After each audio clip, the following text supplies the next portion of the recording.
Hello everyone, welcome to Sangeeta boutique. তো আজকে এই 3টি শাড়ি পিকো করলাম। তো চলো কিভাবে পিকো করলাম তো সেটাই তোমাদের সাথে শেয়ার করা যাক। আর এই শাড়িগুলো ছিল একই কাস্টমারের, যেহেতু তো সেই কারণে পিকো করে কিন্তু ডেলিভারি দিতে হবে। তো দেখো, প্রথমে পিকো করার জন্য আমরা কিন্তু ম্যাচিং একটা সুতো নিয়ে নেব। তুমি কিন্তু একটা নর্মাল সেলাই করে নিচ্ছি।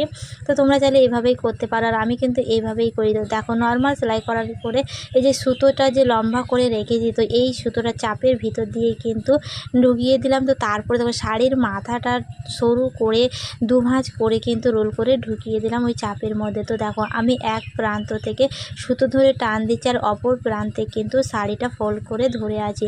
তো তোমরা চাইলে এইভাবে পিকো করতে পারো।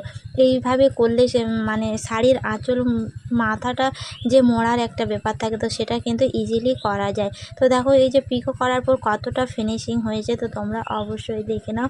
আর যদি আমার ভিডিও তোমাদের ভালো লাগে, অবশ্যই পেজটি ফলো করে দিও, পাশে থেকো। আর যারা ইউটিউব চ্যানেল থেকে দেখছে, তো অবশ্যই চ্যানেলটি সাবস্ক্রাইব করে দিও। তো আজকে ভিডিওটা এই পর্যন্ত, তোমাদের কেমন লাগলো অবশ্যই জানে। তো দেখো কত সুন্দরভাবে কিন্তু ফিনিশিংটা এসে, তো তোমরা চাইলে এইভাবেই করতে পারো। তো চলো, 3টি শাড়ি কমপ্লিট করে নিয়েছি, এবারে কাস্টমারে দিতে হবে।